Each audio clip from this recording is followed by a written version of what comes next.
to the coffee Q&A live stream here on the Onocoffee channel. This is part 2 of the coffee and tahini and dates episode that we were talking. We evidently had some kind of a transmission interruption, so now we're back again to continue on with the discussion. So hopefully this works. If you're just turning for the very first time on this episode, this is the coffee Q&A. This is your daily dose of coffee Q&A here on the Onocoffee channel. We do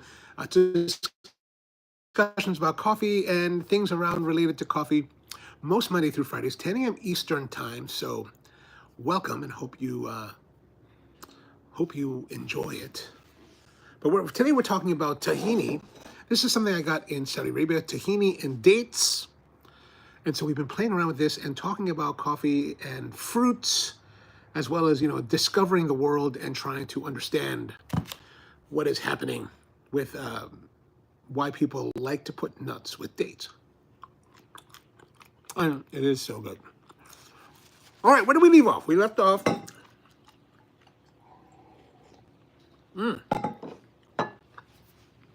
Planning for next week, we're talking about the coffee.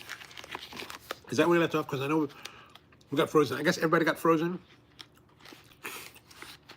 So we're going to do this next Friday. These coffees, these mystery coffee, troubled mystery. Ooh, that could be good. Troubled mystery espresso from Omniel.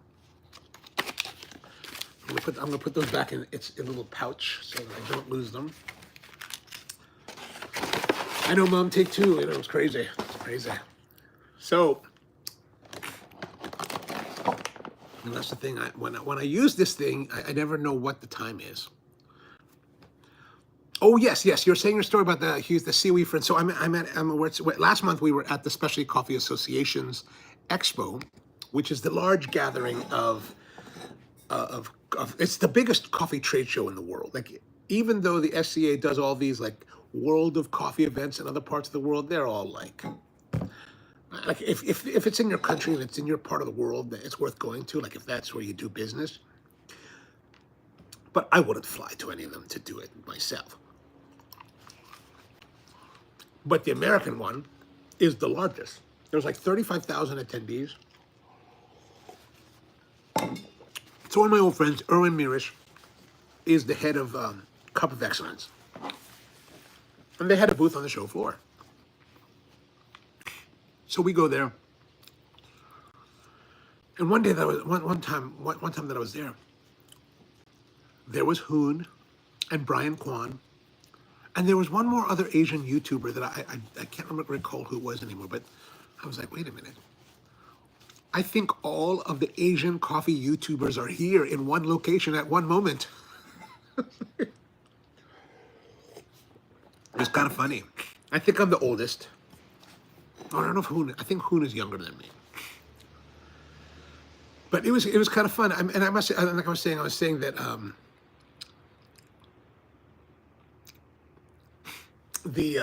I don't get to watch a lot of coffee YouTube. I just don't watch a lot of coffee YouTube, right? I just don't. Mainly because I'm watching other stuff, and my personal interest is always with, like, how can I make a better chair, right? But once in a while I will see some of them, and I do enjoy Brian Kwan's stuff. Like, I like what he does. I like he's kind of very casual. He's out like, let's brew coffee. Let's brew coffee here. Let's brew coffee there. I'm like, oh, right on, man. But I don't see too much. I'm really bad at that. I don't know what YouTube. So I'm curious. So what coffee YouTube do you watch? Who do you like? And what do you watch outside of coffee YouTube? Craig says, almost 11, still on. I know we've been running pretty long. I guess we're trying to make up for last week. Power Plant says, coffee YouTube's about exciting. I think that maybe, I wonder, I wonder, like, is the paint drying aspect of watching YouTubers, how much of that is driven by the length of time and experience you have in something. Like the more, like in the woodworking thing, right? Like I belong to this one forum that actually I really like being in this forum because it's very professional. The people there are very experienced. They've been in the field a long time, so the quality of the discussion is very high until I come in, and then the quality, I bring nothing to the table. I bring like total naivete to the table. But and there's no like you go to some you go to other woodworking discussions, and it's always diverging into like whatever social political issue is happening at the moment. You're just like, God, this is so dumb. Like people just can't help but to get butthurt in those things. You're just like, oh God. Anyway, so this forum is not like that, and there a lot of them are very much like hating on the woodworking YouTubers, and I'm like, well, and I do a little bit of woodworking YouTube as well, and I never talk about it because I'm just like, oh, these guys will bash on these guys are gonna bash on me, right? But I wonder, like, what is it that turns you off, if it does, to coffee YouTube? Is it like for me? I've been in the field for a long time, so like I guess I'm like these other guys. I guess we're all kind of curmudgeonly in our own divisions, where it's like it gets a little bit more. And even in the woodworking sphere that I've been watching a lot, like I've reached a point of of watching YouTube's woodworking videos. I've reached a point of certain level of saturation where like this YouTube shows me the same creators over and over again, and I kind of feel like they're doing the same thing over and over again. And I'm like, this was great like 6 months ago when I was totally new, but like now I'm like, I would like something a little more in depth. And I also have a trouble with like YouTube. Like I feel like no matter how many times I'm swiping past something or like trying to refresh the page to get something new, it keeps showing me the same or very similar things. And I'm like, why can't you just show me, like if you look at my subscriber list, who I'm actually subscribed to, I think there's a wide diversity of topics, but it just doesn't show that. And I'm just like, I don't know. Now I'm interested in what you think.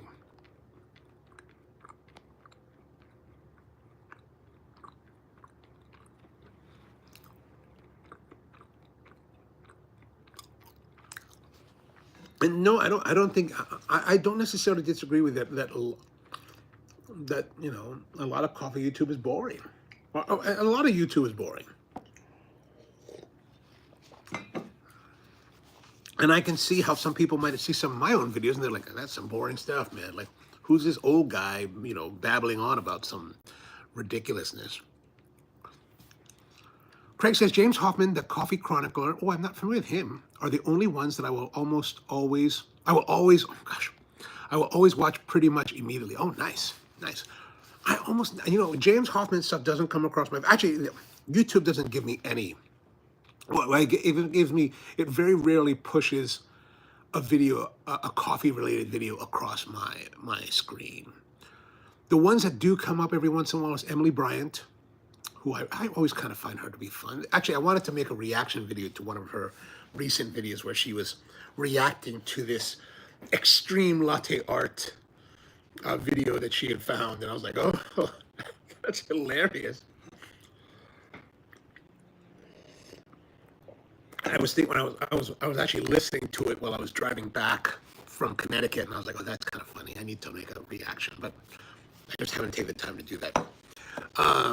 Omniel's videos will come up across my feed every once in a while, as well as Hoon's live streams will pop up. Those are the ones that I get mainly across my feeds. Craig says, also Tetsu Kasuyo if I'm in the mood for handling Japanese translations. Oh, I didn't know Tetsu was doing a lot of videos. Proplan says, Hoffman is the only creator I trust because his policies on taking handouts is so. What are his policies? I'm interested to know. And I've known James personally for pretty much the entirety of our careers in the business. And we've hung out a lot together over the years. Not recently, not in the post-COVID era. I haven't actually seen him in person since before COVID, because he doesn't really come to a lot of the industry events anymore. Well, at least not the ones that I've been to. So, but yeah, he's definitely the category leader in coffee YouTubing. Like, I think he was even featured in one of those, was it Vogue? I mean, it wasn't Vogue, but you know how they do those videos where like the autocorrect, the autofill videos. I think I saw one where they featured him, and I was like, oh wow, he's on one of those things. I see Anna Kendrick on. I was like, I want to meet Anna Kendrick.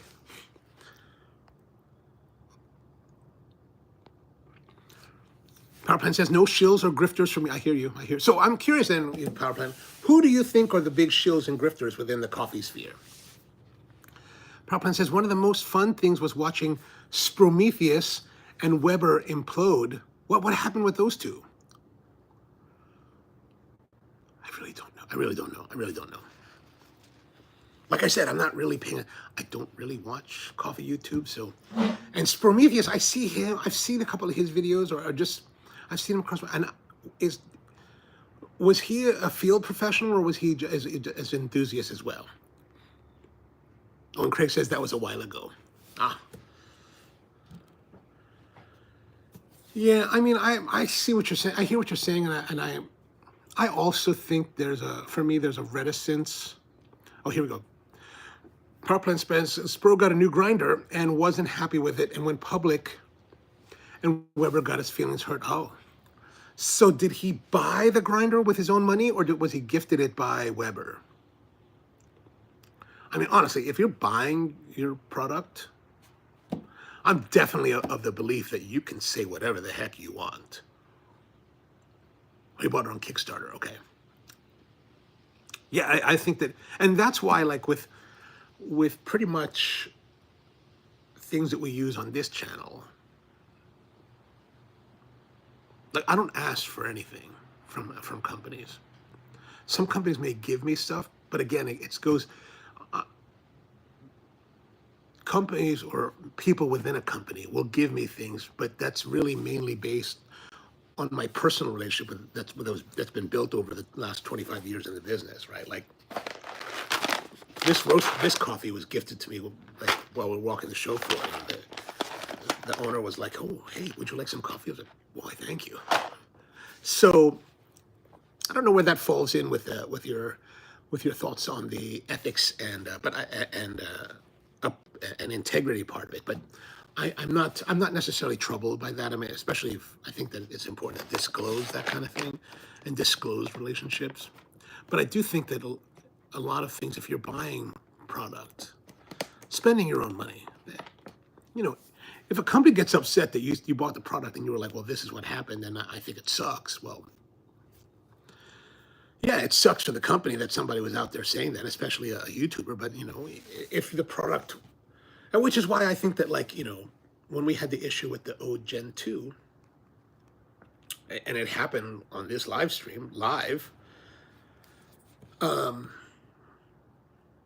I thought the first interaction was kind of weird, right? With the first person at customer service who was like, and because I sent them an email and I said, hey, this is what happened. Here's all the details what happened. Here is a link to the video where it happened, and this is the timestamp so you can look at it and see it happen live as it happened. And the person came back and it's like wasn't even listening to what I didn't even read the message, and I was like, and like asking for the same thing. Do you happen to have video of it? I'm like, did I not put that in the email? I mean, I put in the email right there. I put everything to. What more else can I provide to you? I think that person got her feelings hurt, but the next person they switched their CSR person for me, which that person stood up and was very much like, we'll take care of it, no problem, not even to worry about it. And so there was nowhere left to go. Like, I think about this movie, Clear and Present Danger, the one with Harrison Ford, when the President of the United States' best friend is caught up in a scandal where he is in bed with the cartels in Colombia and was murdered by the cartels. The president is worried, like, oh, you know, what's the media going to do about this? You know, blah, blah, blah, blah. You know, they're going to tear me apart. They're going to find all this scandal. And most people will be trying to defend themselves, or they'll be like, trying to push it away and put it under the rug. But Harrison Ford's character, Jack Ryan, was like, just tell them straight up. Like, were you friends with this guy? No, we were lifelong friends, the best of friends, right? Give them nowhere to go. And I think that, like, let's say in the case of like Fellow with this Gen 2, they had an issue. There was an issue. It was very clearly documented. It's a known issue, evidently, by them.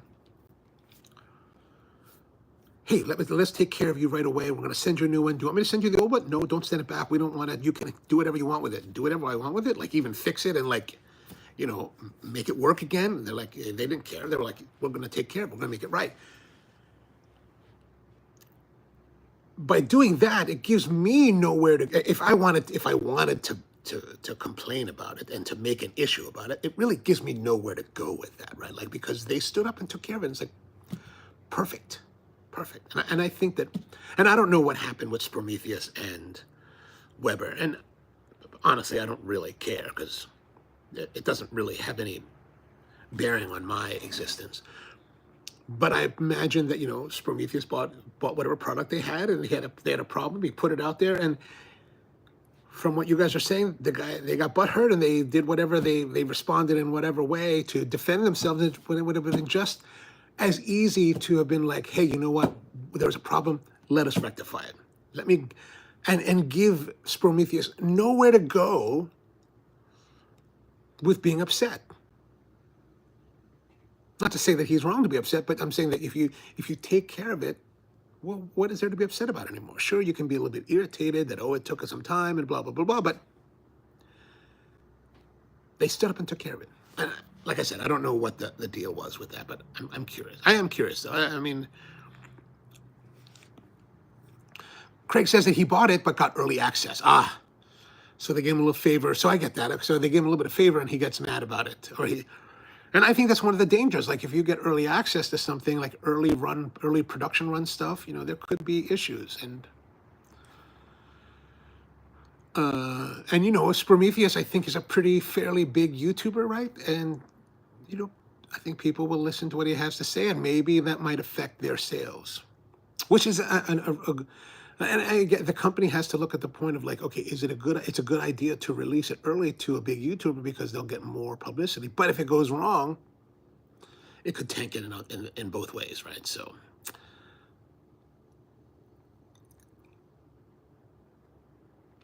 Craig says that Hoffman isn't perfect, but he's much better than many YouTubers. Oh, gotcha. Well, I guess. I don't know what that means. Ken says, I'm not too interested in the latte art vids or all of the grinder reviews, but I watch a lot of coffee content on YouTube. So, Ken, if you're watching a lot of coffee content, what is the coffee content you like? PowerPlan says Hoffman will niggle products to death. He'll spend like 5 minutes on not liking a click sound or weird placement of a button. Shills just glaze over those things because they got it. Gotcha. I mean, I think, like, with the, I've heard some commentary about the button on the Tally Pro SE, which I can see what they're saying, like, it's a little bit wobbly. It doesn't bother me. I can see how it would bother some people.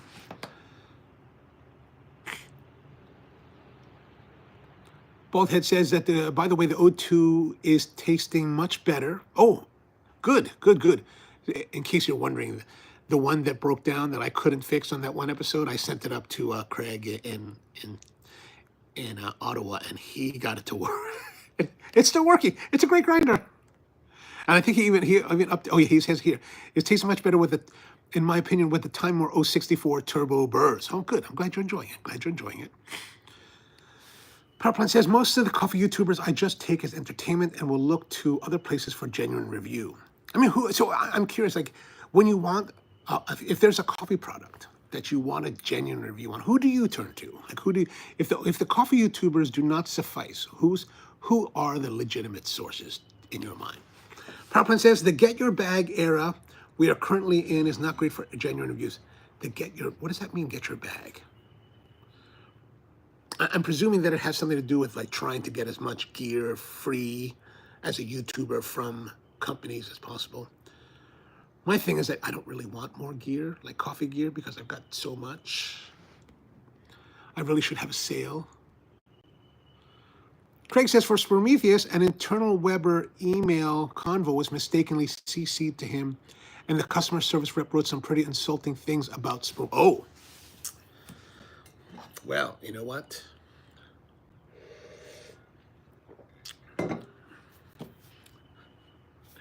You know, if it was, if somebody did that to me, I'd be pretty upset too, I think. Although I'm kind of used to being hated by people within the coffee industry, so and there's certainly some people in the business that definitely hate me, which is fine. You can't be doing something that hopefully is worthwhile unless people hate you for it at some level.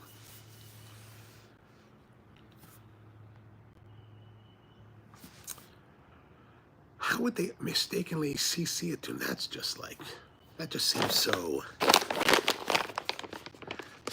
not paying attention to detail. All right, well, I guess that's going to be good. It's almost time for me to join my Festool Live. Festool Live happens every Friday at 12 noon Eastern, 11 a.m. 11 a.m. Central Time, and I try to watch it every week. I always like to be in the comments, right? It's my fanboyism, right? So, but it's a show where this guy Sedge, who's like the kind of like the social media face of Festool USA, where he does a live stream talking about the different tools. And I always kind of enjoy it. He keeps it really short. He keeps it about 35 minutes or so, 30 minutes. Smart. All right, so that's going to be it for today. Thank you very much for hanging out and tuning in. Be back again on, I guess we'll probably do a Monday show, even though it's a holiday here in the United States. Monday is a holiday in the United States called Memorial Day. It's the official beginning of summertime here in the U.S., and I think there might be some time to do a live stream. I've got a party to go to. So on Memorial Day, we grill and stuff like that. So I've got to go to one of those down in the DC area. But we'll probably do a live stream. Yeah, almost certainly. So have a great weekend. Hope it's a good one. And see you next time. Ooh.